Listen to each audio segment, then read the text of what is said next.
a very different shofet than all the others. So at the end of chapter 10 it says, the troops, which means the officers of Gilad, said to one another, let the man who is first to fight the Ammonites, which means who will lead us in the fight with the Ammonites, be chieftain over all the inhabitants of Gilad. Which they say we have to look, how do you say, you call this today a search committee, right? So they nominated a search committee and they said we will repay the person who will save us in the war by making him our political leader. This is in modern terms what they decide. So now the story begins, and you have it in front of you, chapter 11. And I invite you to think about Ishmael, why I'll speak about Jephthah. Because in the Bible, one of the modes of narrative expression is intertextuality, which means that one story reflects a former story, and you think about Ishmael being expelled from his father's home to the desert, and growing up to be quite a mighty fighter, and you think about Jephthah, he has the same fortune or misfortune. So I'll read a few verses in the beginning of chapter 11. ויפתח הגלעדי היה גיבור חיל, והוא בן אישה זונה, ויולד גלעד את יפתח. ותלד אשת גלעד לו בנים, ויגדלו בני האישה, ויגרשו את יפתח, ויאמרו לו, לא תנחל בבית אבינו, כי בן אישה אחרת אתה. ויברח יפתח מפני אחיו, וישב בארץ טוב. This is a euphemism. If you call a city, the Arabs call some of their villages Taibe. Taibe means good. Eretz Tov means a fertile country, but this is a frontier country which is probably the opposite of Tov. ויברח יפתח מפני אחיו, וישב בארץ טוב, ויתלקטו אל יפתח אנשים ריקים, ויצאו עמו. I'll read it in English. And you remember from last year that all translations are bad, particularly the one you use. And I will show it to you. I will try to correct the translation while I'll speak, because you depend on the translation, you translator, and you will believe him that he knows biblical Hebrew. But he tries to cover up the Oriental language, ancient, primitive, Oriental language of the Bible, by making it a nice English accepted idiom. So the Bible likes repetitions. The translators hate repetitions, and they make variations, and they cover up the niceties of the story, because the repetitions are the key to understand what the narrator actually wants.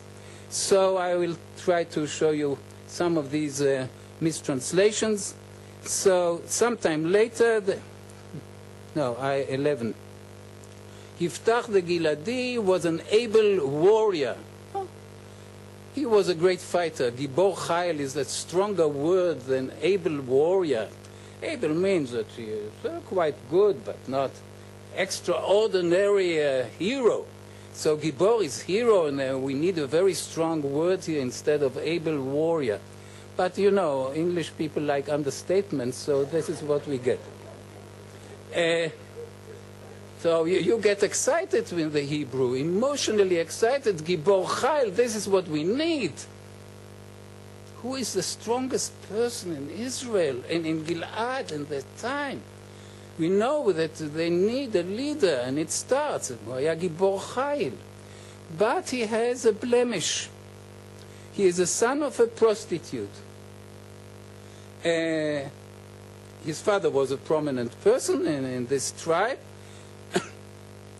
But then he is a firstborn, he is a Bechor, like Ishmael, but then he gets other sons from his legitimate wife, and when the wife's sons grew up, they drove Jephthah out. ויגרשוהו.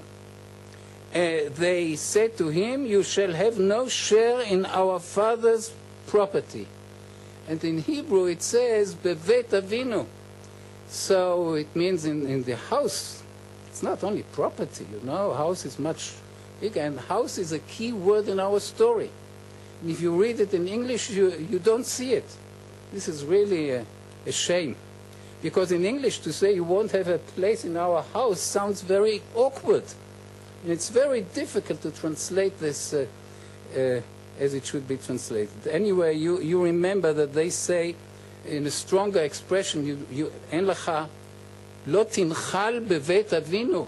You are not, even the household would be better. Domain, perhaps. But I need the word house because it will repeat itself in this story. Anyway, כי בן אישה אחרת אתה, because you are a son of an outsider. Outsider. Weak word, right? In Hebrew it says isha acheret, of another woman. And you know, all right. So Jephthah fled from his brothers, and nice brothers, right? This is ironically stated. And he goes to the frontier, and he settled in the Tov country. A man of low character gathered about Jephthah and went out raiding with him. So he is a gang leader in the frontier, in a no man's land, and some kind of a Robin Hood, but it doesn't say that he's good-natured. It says only that he found his living, he made his living by using his military abilities far there in the frontier, with very people of questionable character. Rekim, Hebrew, means empty people, which means they have no property, they have no family relations, so they are outcasts. Actually, it would be a nice translation to say he is an outcast and he leads a gang of outcasts. Now, the elders of Gilad have no choice but have to go to ask him to be their leader. In verse 5 you see, and when the Ammonites attacked Israel, the elders of Gilad went to bring Jephthah back from the land of Tov, and they said to Jephthah, come be our chief so that we can fight the Ammonites. Now let's go to the Hebrew. ויאמרו ליפתח, לך והיית לנו לקצין, ונלחמה בבני עמון. When the research group committee convened, they say we will make him a chieftain. But when they speak to him, you know, the politicians have to know how to negotiate. So they don't offer him what they actually want or are prepared to offer him. They offer him much less. And in Hebrew it says katzin. And katzin should be translated into English commander, right? Commander. So they offer him only military leadership and not political leadership. We don't blame them. The first offer is always less than you are prepared to pay in the second stage of the negotiations. So, but you see that in English you got a mistranslation because they translated chief instead of commander. So Jephthah replied to the elders of Gilad. Let's read it in Hebrew. ויאמר יפתח אל זקני גלעד, אם משיבים... No, it's verse 7. ויאמר יפתח לזקני גלעד. I don't have the right tone, but you can imagine the character, you have to know how to read it. ויאמר יפתח לזקני גלעד, הלא אתם שנאתם אותי, ותגרשוני מבית אבי, ומדוע באתם אליי עתה כאשר צר לכם? In English, you are the very people who have rejected me. In Hebrew it says who hate me. But English is a softer language. So they couldn't write, you hated me, but this is what he means. You hate me. And you drove me out from my house, from my father's home. Here they say, my father's house. How can you come to me now when you are in trouble? Aren't you ashamed of yourself? And what could they say? They answered to him, לכן אתה שבנו אליך והלכת עמנו ונלחמת בבני עמון והיית לנו לראש. Now they give him a higher degree and say, you can be our, if you fight for us, you will be our political leader. In English they wrote commander. It's really a pity. I don't know how this happens. But you see that you cannot rely, and this is the best translation we have. Till Robert Alter will translate also Nevi'im Rishonim or Shoftim. Shmueli already translated. We depend on this new JPS. So now he makes it very clear. He's a good negotiator, and he says, I read it only in English, Gilad said to the elders of Gilad, very well, if you bring me back to fight the Ammonites, and the Lord delivers them to me, which means if I'm successful, I'm to be your commander. It must be your chieftain, naturally. And the elders of Gilad answered Jephthah, the Lord himself shall be witness between us. We will do just as you have said. Now I want to make a small introduction to put this all in the perspective which I believe it should be seen. There are two stories in the Bible, in the Hebrew Bible, about the sacrifice of an only child. The story of Abraham and the story of Jephthah. And they are very strongly interconnected. I believe I told you last year that Yeshayahu Leibovitz, Zechro Livracha, once caught me in the corner of the street, and you couldn't escape his strong theological emotion. And he would say, the Akeida is the only place in the Bible is chapter 22 where the Akeida is narrated. In other words, it is the highest degree to which a Jew can strive, but it is not a general obligation to be like Abraham, because it's never repeated. And I was very much impressed, if a person says it never appears in the Bible, like Rashi says very often, it means that he masters the Bible. So Yeshayahu Leibovitz told me, it's never mentioned in the old Bible. But I grew up and found out that he was a little wrong, because he didn't realize that the story of Jephthah is actually connected with the Akeida, very strongly connected. In an indirect way, which a professor for chemistry does not recognize, but this is a clear connection for a biblical scholar. Anyway, we have these two stories about Jephthah and Abraham.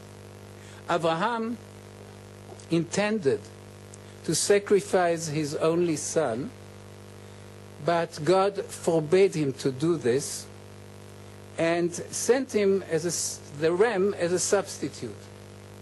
What a wonderful story.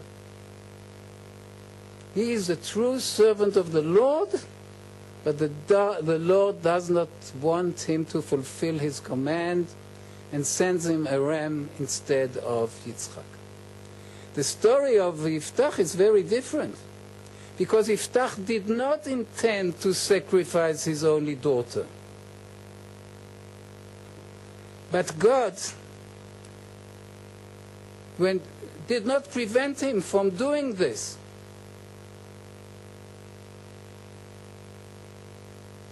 And he did not send him somebody else. The opposite is, we feel very strongly that God sent him his daughter to come out from his home.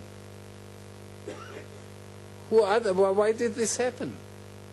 we feel very strong the hand of providence in the story of Jephthah, that we shall see later. So Jephthah did not intend to bring his daughter.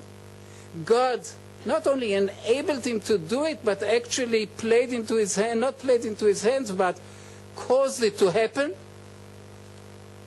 And when he raised his knife, he did not say to him, Al tishlach yadcha el hana'ara. Don't stab or don't cut the throat of your daughter. So it's a very painful problem. We actually, after the Akeida, hope that Jephthah will be feel himself committed to his vow, but at the very last moment, the Almighty will prevent the death of this innocent daughter. There's a very great, not actress, but director of